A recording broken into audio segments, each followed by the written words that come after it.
Yo, hello everybody, Tuna here. In the 3.21 expansion, I will be starting the league as an Impending Doom Occultist. In this video, I'll walk through the build, how it works, how to progress it, and how you can take it from Act 1 all the way into Endgame. So let's start with how the build works. So to begin, I wanted to give you like a little demonstration of how Impending Doom works and the functions behind it. So essentially, Impending Doom is going to be linked to a curse skill. When you curse an enemy, it now has the Impending Doom buff. So basically, we're going to wait until the curse expires, and when the curse expires, it blows up. That might take however long the curse duration lasts. So essentially, we're just going to have to wait. And there you can see that the curse expired and he blew up. So the problem now lies in the fact that we want that to happen fast, obviously, since we don't want to be waiting for mobs to be dying that way. And the way we can do that is either through the curse ground support or through Vixen's entrapment. So essentially, then we also want to grab the Spell Cascade gem for more coverage. And if we want that to expire fast, we will put in Curse Ground support. Essentially, what Curse Ground does is it will take the ground and it will shift it around. So essentially, the curse is actually on the floor here, you can see. But when you curse an enemy, it's going to basically remove the curse since it moves it off of from under the mob. So as you can see here, now that we have Curse Ground support, we go boom. And since they are still on Curse Ground, they will not be affected by it. But all of the other three places where we clicked, they are going to blow up because the curse is out from under the mob. Essentially, the middle of the screen is where the first explosion is going to happen. Then you can have one here, and here they're not going to explode. So that is essentially how we will tackle the build until we have Vixens. But once we have Vixens, we can replace Curse Ground support with another damage link, giving us obviously additional damage, and we can put Vixens in. And what happens with Vixen is that since we trigger socketed curses when we cast a curse skill, which we cast as Temporal Chain, and if we have also Spell Cascade linked into that, it's going to overlap curses at the bottom of our primary cast. As you can see, we have both Temporal Chains, Enfeeble, and also Despair. Stacked on top of each other. So what happens then now is you're going to have those additional curses, but since we also have punishment linked within the gloves, this is going to serve as the way that we remove the curses from the monster. Because we have a curse limit of 3, thanks to Vixen's entrapment, plus 1 on the tree, and also 1 base, we basically cannot curse 4 curses, but since we have 4 curses in total, essentially our top leftmost curse is going to serve as our overcap. And this curse is not going to actually ever be active on the monster. So make sure that you have your sort of filler curse as the top leftmost socket. And the way that functions now is, much more simple. So it's basically you click and everything explodes. It's quite as simple as that. And Cascade, of course, is serves as like having extra nice coverage.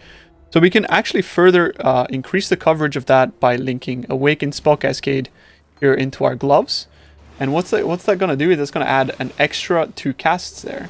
And you can start seeing now there are overlaps between the curses. And those overlaps will serve as a way for you to damage enemies additional times. So essentially, if you actually overlap a curse 3 times, we're going to deal 3 hits per cast, which is a huge damage multiplier for us. So Spell Cascade does not only serve as an increase for coverage, but it's also an increase for damage.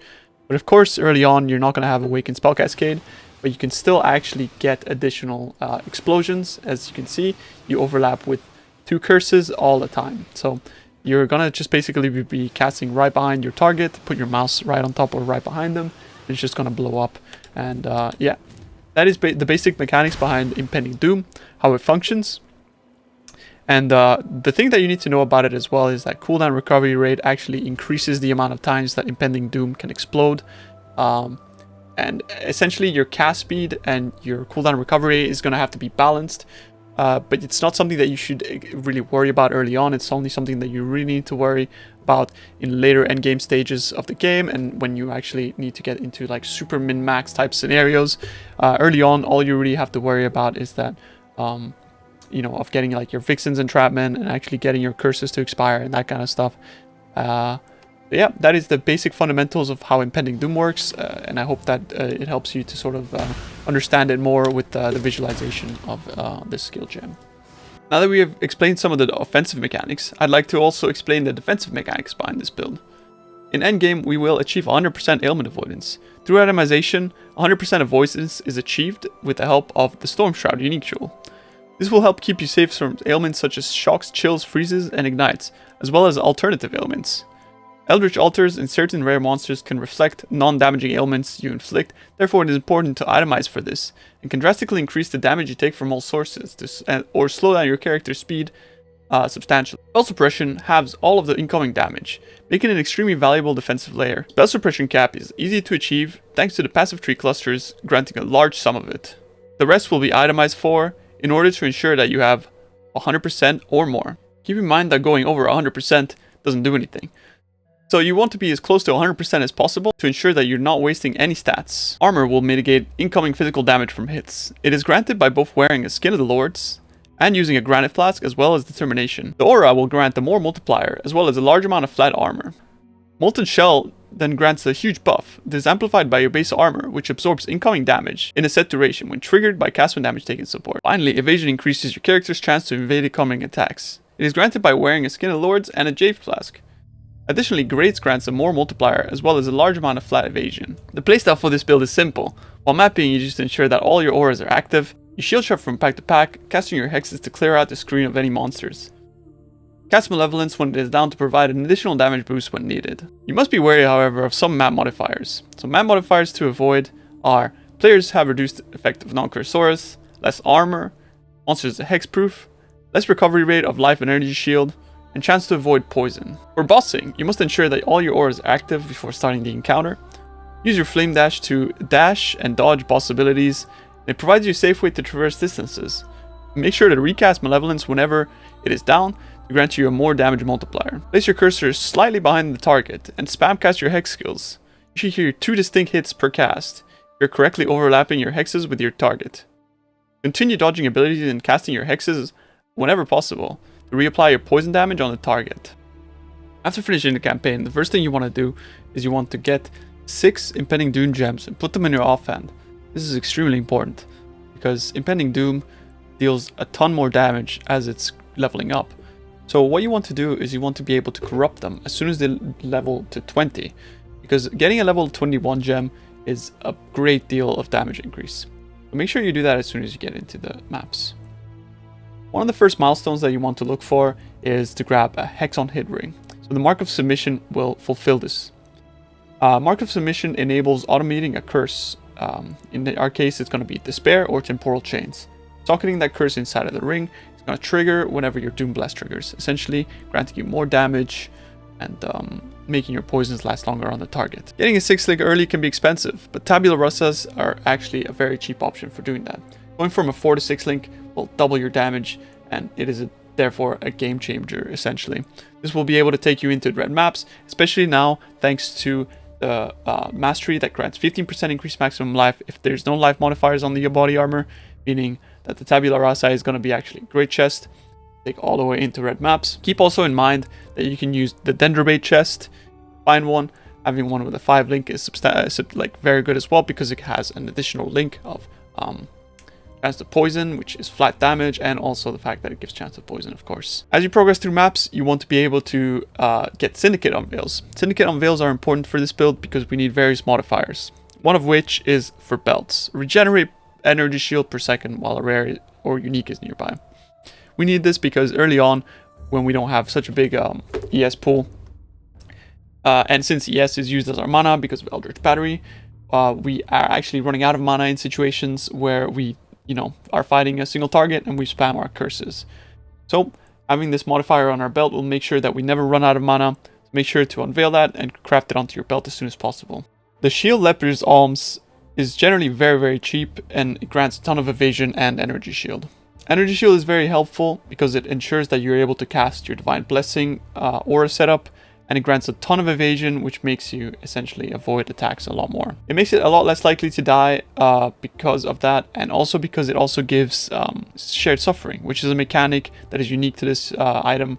It causes damage from hits, including hits from Profane Bloom, to cause ailments you are suffering onto the enemies. So essentially what happens, imagine if you are inflicted with a shock, your next hit will essentially take that shock and put it on the enemy rather than keeping it on yourself. So it is a good way to clear your ailments early on without having to invest into ailment avoidance. The Apex Rage Unique Wand is a massive DPS boost. It provides the equivalent of a level 14 to 18 added chaos damage support gem. It also has a ton of cast speed and makes your poisons deal damage faster. Faster poisons means the damage will feel more instant, but it effectively does the same total damage per poison.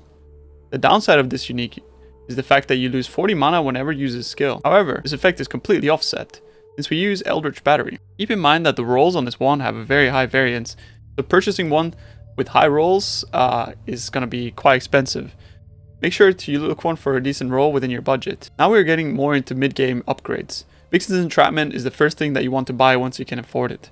This unique allows you to automate curses, increases quality of life, damage, and survivability. The next biggest upgrade you can make in mid-game is the Divergent Herald of Agony gem. This provides additional global chance to poison. It is important because it enables you saving passive skills, leading up to skittering runes. Once you do get Divergent Herald of Agony, you can swap your Amulet Anoint to it instead of Toxic Strikes. Make sure to adapt your passive skill tree to the mid-game variant once you do. You can find all of that on the Max Roll written build guide or in the PoB linked in the description. For getting your spell suppression, getting a 6-link rare, as well as getting all of your final flasks set up is going to be very important for your progression. Next we will look to upgrade our ring. One of our rings we'll mainly use to get a lot of resistance on, and the second ring will be a Death Rush. The Death Rush grants you a lot of speed and mapping recovery, as well as damage.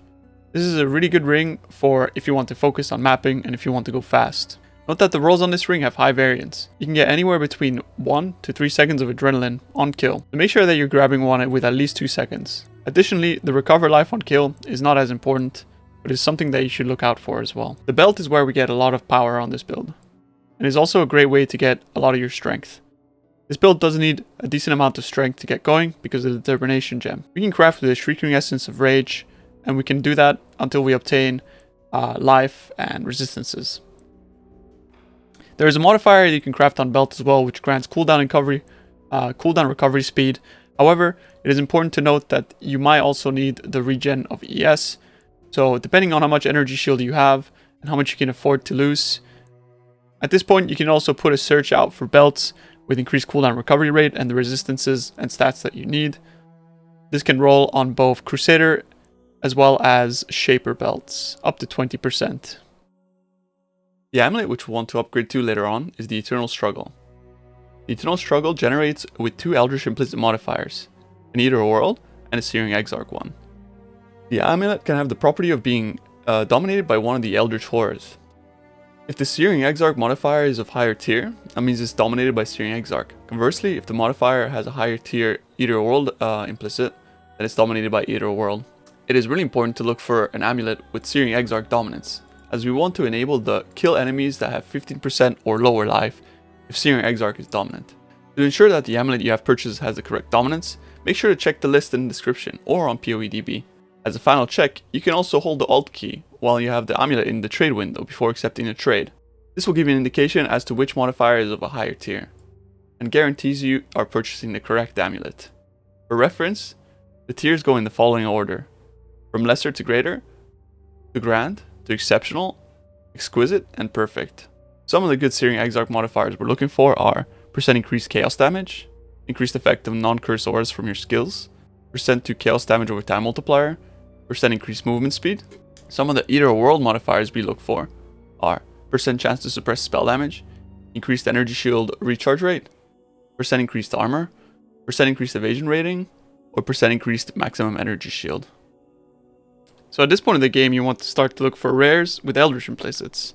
That is because you can get a lot of power from those, especially from Helmet and Boots. Helmet can grant Despair and Temporal Chains curse effect, as well as duration of ailments on enemies. Boots can grant action speed and cooldown recovery rate, which are both really important to the build. You can roll for these with Embers, Ichors, or you can just look for them on trade. People will be dropping bases, essentially you can look for the implicits that you want, and you'll be able to buy those. Now that your gear is starting to shape up and your build is starting to feel good, you can look for items that you'll take all the way into endgame. First item you can look for is a Watcher's Eye. Watcher's Eyes can provide additional chance to suppress spell damage while affected by Grace. This is good because it'll be able to take some of the weight off of your gear. Essentially, as we go into endgame and we'll start to get more uniques into the build, getting suppression will be a little bit more difficult. So this mod should alleviate a lot of the issues that we have with that. Additional modifiers you can look for are physical damage reduction while affected by determination, armor while affected by determination, chance to evade attacks while affected by grace. For your bandits and pantheons, what you want to do early is you want Soul of Brine King. This is really important because when it is upgraded, you can get 100% chance to avoid being frozen. Until we are ailment immune, this is essential, as this will keep us from being frozen essentially. A lot of the time, you know, when you're opening strong boxes or monsters hit you with cold damage, that can actually cause you to die, so you definitely want to have that upgraded as soon as possible. Additionally, you cannot be stunned if you have been stunned or blocked a stunning hit recently. This is important early on because until we actually get our Ascendancy, which grants us stun immunity right here, Val Bastion, you are not going to be able to be stun immune. So essentially, you want to be getting this as soon as possible early on and to upgrade that. For your minor Pantheon, it sort of depends on what you're farming. The Soul of Aberrath is generally the most useful Pantheon here. Because if you are farming Searing Exarch, his altars, the monsters will drop a ton of Burning Ground. This Burning Ground deals with a lot of damage. So essentially upgrading this as soon as possible, very important. Additionally, since early on we are not Ignite immune, less duration of Ignites on you is really good. Will help alleviate some of the damage that will deal to you. So this is a very good Pantheon to have. It's generically pretty decent. Once, however, we are into endgame and we upgrade our gear and we do become ailment immune, this can be swapped for something else. Soul of Lunaris is really good. It gives you a lot of damage reduction as well as avoidance, so upgrading that all the way is really good. And alternatively, Arakali is good if you are suffering from damage over time. This is also one that you can look for. If you're fighting bosses, Tukohama is really good because we'll be standing still to deal our damage, so regeneration and physical damage reduction is going to be also very useful. Upgrading that is also very nice. For our bandits, we do want to kill everybody. That is because getting an additional 2 passive skills is very, very good and will allow us to get extra points on a tree. Everything we can grab on a tree is very useful. There's going to be a lot of passives which scale both our damage and survivability. 2 passives is definitely the choice you want. Early on, before you're able to actually cap your poison chance because of the Divergent Herald of Agony, you're going to be wanting to anoint Toxic Strikes. Toxic Strikes is the only way for us to get 100% global chance to poison. Essentially, this is going to be needed early on. Luckily, it's really, really cheap. It is a gray, orange, and red oil. So yeah, you want to be grabbing that as soon as possible. When you finish the campaign, you can grab essentially like a cheap amulet and work towards doing some blights. Getting those oils shouldn't be hard at all. And yeah, anointing this ASAP is definitely good. Something you should be doing as soon as possible. And later on, once we have our Vixens and our Divergent Herald of Agony, you can look to anoint Skittering Runes instead. This one is a little bit more expensive, opal and 2 silver oils. But essentially, this will save us pathing all the way down here. And, essentially that is like a lot of points that you save getting all of that. So we'll be able to invest in, say, like a Cluster Jewel or additional points over here to more easily cap our suppression and take some more uniques instead of rare gear because of the fact that we have made up for that suppression with passive skills. We'll go more into specifics about the gem links, what it'll be looking like in your build. In your main links, we'll have Temporal Chains, link to Impending Doom, Unbound Ailment, Void Manipulation, Spell Cascade, and Cursed Ground. This is the setup you'll use until you have Vixens. Of course, you want to get a 21 Impending Doom as soon as possible. If you can also grab a Divergent Void Manipulation. That is because it'll grant you Life Leech, and this is also very, very good for your sustain. For your auras there, you'll link Determination to Grace and Herald of Agony. You'll grab Withering Step, and you'll want to look for Anomalous Withering Step as soon as possible as well. This is because it'll be able to sort of allow you to grant higher wither stacks, sort of alleviating some of that ramp up time that Occultist has because of its ascendancy. We want to use a Blessing. Blessing essentially is like an aura. When you click it, it has a duration. Essentially what you'll be using is Malevolence, linked to Inspiration, and Divine Blessing. These are the 3 most important links, and you need to look out for the mana cost of this, because essentially it's going to cost you a lot of mana, and inspiration is going to reduce that quite a bit. And increased duration is something that you link if you can afford it mana-wise. You should be able to, depending on what your gear looks like. But if you follow the itemization that I have described both in my max roll guide and in the PoB, you'll be able to cast this no problem. There is also an alternative quality for increased duration, which is the anomalous quality, which grants reduced mana cost of skills. So that'll help you a little bit with the mana cost there if you do wish to go down that route. Now we have active skills that we'll just chuck in our helmet. We have Vol Haste, which you can put on left click. Essentially what happens is as soon as it's available, as soon as you kill some monsters, it's going to get used. So make sure you put that on left click, and with the cast without moving tag clicked. We have Plague Bearer linked to increased area of effect. Essentially this will help clear a little bit, as well as grant us a little bit of a single target. And yeah, essentially it's going to be nice to be able to clear packs without just shield charging around. And grants a substantial amount of DPS boost at the start of the game. So yeah, it's nice to have there. For our mobility, we want shield charge, linked to faster attacks. This will allow us to shield charge through packs and move swiftly through our maps. Flame dash is also essential because there are times where you can't shield charge, essentially where there's like a gap or something like that, or a wall, and you can flame dash over it. So flame dash is really important, especially also for boss fights where there's like sort of effects that you must like blink over. Molten Shell is getting a little bit nerfed, but it's still going to be insane. So you definitely want to have cast when damage taken at level 1 and Molten Shell at level 10. You link that into increased duration so that the effect of this Molten Shell doesn't expire before you've actually used up the entire shield. This will mitigate a lot of the burst damage that you take. Now, since we are using a curse on hit ring here in this setup in the form of Mark of Submission, you do want to actually have Enfeeble or Punishment in that. So punishment will be sort of more if you want more damage, or enfeeble if you want more defense. So essentially, you want to pick and choose between the two. Or additionally, you could potentially put despair in there instead of these and self-cast enfeeble or punishment, depending on what you're looking for. But essentially, it doesn't matter where you actually put your curse. You can put temporal chains or anything wherever you like. You can mix and match between the curses. Just make sure that you have, temporal chains, despair, and enfeeble or punishment, depending on what you like. Now, once we do have Vixen's Entrapment, you will be swapping to a secondary PoB where you have your curses linked into your gloves. As I said previously, the first gem will always be the gem that will not be applied. So this will essentially be the gem that is used to rip off the curses from the enemies. Again, you can put either Enfeeble or Despair here, depending on whether you want more damage or more survivability. However, I do have to say that in the endgame setup, since you do have plenty of survivability, since you do have plenty of damage, you will not need it. And as you can see, Enfeeble is an absolute massive EHP boost. It's 30% of your defenses as we are scaling. Curse effect, it's just insane. Additionally, when you do get an Awakened Spell Cascade, if you do have the currency to buy it, you will want to prioritize putting that in your gloves before your body armor. Keep that in mind as well.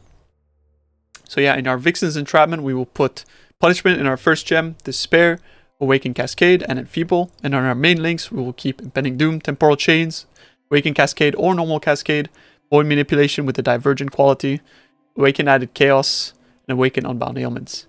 You can also look for the Divergent Temporal Chain quality, as this will grant a bit of cast speed, so that's always nice, instead of, curse duration, which is completely useless as we are spam casting our curse. The anomalous quality on this bear is also very good because it grants enemies take increased chaos damage, so that is a lot of DPS boost compared to the normal quality. It's an additional 5.4%, so definitely look to get that because it's also scaled by curse effect. Now for our helmet, we'll have Determination and Grace linked to it. And we'll have, in a separate link, so we'll basically be splitting our links, we'll have Herald of Agony and Enhance. That is because we have the mana to afford it, and also because this will grant us an additional chance to poison enemies, like global chance to poison enemies, which will essentially make sure that your Profane Bloom actually has global chance to poison, and also the fact that we can actually drop an extra passive skill on the tree, which is the Curse Mastery. So essentially, you'll be able to drop 20% 20% chance to inflict poisons on cursed enemies. So that is one passive you save at the expense of a gem, of course. Level 3 is also fine. It's not a big deal. Level 3 or level 4. So yeah, you get a level 3 or level 4 and you'll be capped out on poison chance there. So Molten Shell is again in the setup. So cast when damage taken, increased duration. You can look again for, you know, reduced cost of skills on Anomalous, Anomalous, Anomalous. Molten Shell Anomalous helps you sort of get your buff to be bigger. You should cap out at 40. So at 40,000 armor, your Molten Shell buff should be maximum. But with the Anomalous quality, you'll actually be able to cap out easier. So that is really nice. And this is much of the same, except for Withering Step. You will look for the Anomalous quality if shield charge faster attacks. And again, we'll look for Divine Blessing with increased duration, Malevolence, and we'll chuck Flame Dash in there as well. Divine Blessing, you can also look for supported skills have reduced mana cost. But at this point of the game, once you have all of these uniques, you know, you'll have plenty of Energy Shield, be able to cast your Blessing, so it's not that big of an issue. And because Energy Shield recharge rate is based off of how much Energy Shield you have, you won't have any mana issues. So you'll be having more freedom in that regard. Now looking at the passive tree, this is where you put your cluster jewel. Your cluster jewel, the passives that you're actually looking for are Unwavering Evil, Wicked Pal, and Unholy Grace. These should be some of the best passives that you can get. Although you can actually look at PoEDP, there's many options, and you want to just look for things that are either cheaper or you know, deal more damage or whatever. But essentially, I think that these are some of the best clusters passives that you can get. Some of the masteries that you want, in my opinion, are 300% increased damage for the first poison you inflict. This is going to help a lot with your clear. There is a new mastery here, just to deal 10% more damage to enemies which have energy shield. And bosses have energy shield for the most part, so pinnacle bosses and things like that. You can save a passive skill here by untaking that if you never actually do bosses and you feel like you have more, you have enough damage. So you can save a passive skill there. Another really good mastery is poison. Enemies poisoned by you do not deal critical strikes. That is a huge layer of defense that you can have that is not reflected on your max hit in Path of Building, but it is really, really good. So Skin of the Lord is extremely buffed this league as well, because we have 15% increased maximum life. If there are no life modifiers on your equipped body armor, since Skin of the Lord has no life modifiers, that is just basically 15% increased life. That's really nice. You'll have auras grant increased effect on you. That is really nice as well. And we will go towards Magebane. And because we have Magebane, our dexterity is gonna, instead of granting us evasion, it's gonna grant us suppression. So that's really nice. It'll be helping us to grant suppression there. And this is actually giving us 12% suppression. So it's basically like a T1 roll on a helmet. It saves us an item slot. So that's really, really nice. In this build, I use a Brutal Restraint. That is because a Brutal Restraint gives you dexterity, which feeds your Magebane. But it also grants certain stats, such as effective auras, which is a modifier that we do want to look for.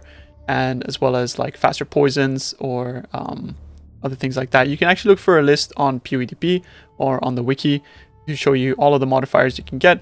And there's a handy website that you can use to search for cluster jewels. Sorry, for timeless jewels. And that is this website here. Go for timeless calculator. Honestly, this website is absolutely insane. And I will give you a quick rundown of, for example, how I look for jewels. So imagine that I am socketing my jewel right here. I will select the jewel socket.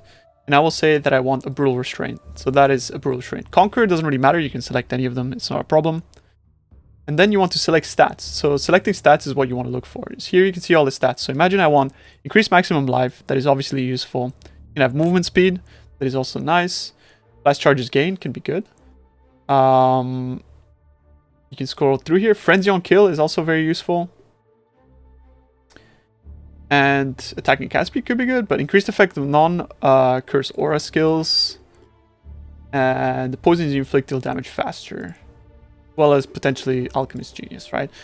Now I can narrow it down. All of these modifiers are good, but which ones do I really want? So I'll remove maximum life, movement speed, flash charges gained. I'll keep Frenzy on kill. I'll keep non-cursed auras, poison you inflict, and Alchemist Genius. Now that I have those, I have to deselect all the passives, and I have to select the passives that I'm actually using in my PoB. So that is going to be Charisma. It's going to be Wasting. And it's going to be Revenge of the Hunted. But imagine you were also allocating, for example, Overcharge or something like that. You can do that as well. And you can do this for any build on any side of the tree. But we are only able to select these three passives. And since we cannot actually put the jewel anywhere else on the tree because of keystone, so for example, if you were to put it here, Ghost Dance would get turned into something else. If you put it here, then your cluster jewel wouldn't be able to be socketed there. We can actually put it here, but there's only like 2 passives in the vicinity, so essentially this is the best spot for that. So yeah, once you do that, you do search, and what it's going to do is it's going to parse all the seeds, and it's going to show you there's 3 matches. You can essentially see here that there's 2 effective non-curse swords, and poisons you inflict deal damage faster. You go to trade, and it's going to give you a list of ones that are online. Okay, but this is ridiculous, but you know what I mean. Basically, like, you'll be able to search for that. You see some of them are cheap, like a bunch of chaos. Since this is standard, you know, it's like a little bit scuffed, but yeah. And that way you can search for your timeless jewel very easily, and the stats that you want on that. And yeah, it is very highly recommended, and I will link this in the video description. One of the more frequently asked questions about this build is why I choose Occultist over Pathfinder. There's various reasons for that. Although I see there is a lot of merit to also using Pathfinder. Pathfinder has Nature's Appraisal, which gives 50% effect of Withered, as well as Withered on hit for 2 seconds. The downside of this, however, is that you need to actually be hitting 30 times within a second to be able to actually max out on that, the 15 stacks. However, there is a mastery that gives you a chance to get 15 stacks of Wither instead, so that helps a lot with that. The effect of Wither is very, very strong. You can see it's 22% damage increase. However, when you compare it to the Occultist Ascendancy, it is, you know, basically you're getting guaranteed 15 Wither stacks after 6 seconds. That is because we can inflict 9 Wither stacks with our Plague Bearer. Sorry, not Plague Bearer. That is because we can inflict 9 stacks with our Withering Step, and once we are at 9, we can ramp up for the 6 seconds to get up to 15. Additionally, on top of that, it also gives 15% more chaos damage, as well as 60 chaos resistance, which really helps cap our chaos resistance early on without needing much from gear. So that is really, really nice. Additionally, Void Beacon is also very good because it grants minus 20 to cold. Additionally, Void Beacon is really good because it grants an additional minus 20 chaos resistance, as well as nearby enemies cannot regenerate life. Sometimes there are map modifiers which have, you know, consecrated ground or rare monsters that have huge regeneration auras, so that is quite useful. But the main reason as to why you would ever want to play an Occultist is because of Profane Bloom. Profane Bloom is a 50% chance to explode, dealing a quarter of the life as chaos damage. This is going to cause your clear to be basically you know, very good within, as monsters are going to be sort of packed together within the league mechanics. So I think this Ascendancy is as good, if not better, than Pathfinder. Of course, that is a biased take, because Master Surgeon is one of the biggest sort of draws as to why people want to play Pathfinder. Master Surgeon is basically going to allow people to click their flask at an interval and grant a ton of regeneration to both life and energy shield if they wish to go for you know, a Legion Jewel that enables that, and a Keystone that way. So there is a lot of merit to actually going for Pathfinder as well. However, I will be focusing more on Occultist, of course. If you do wish to see a Pathfinder variant, I believe Steel Mage is starting that, so you can always ask questions in his chat and see you know, what he thinks about the build and why he wants to go for Pathfinder. But I do think that Pathfinder is amazing. Master Toxicist is, if not my favorite, one of my most favorite Ascendancies in the game. So yeah, there's definitely merit to that. But I think overall, if I had to weigh the two, I think Occultist is just better. I don't even really want to say that it's better for softcore or hardcore, because essentially they're both viable for softcore and hardcore. But I would say because of the regeneration that Pathfinder gets, it is a better hardcore build. But since we do get stun immunity, easy wither, cold resistance, sorry, I keep saying cold resistance, chaos resistance, shred, as well as Profane Bloom, for me, Occultist is definitely the winner here. And that is the reason why I'll be choosing this Ascendancy over Pathfinder this league. Thank you very much for watching the guide. Hope you found this helpful.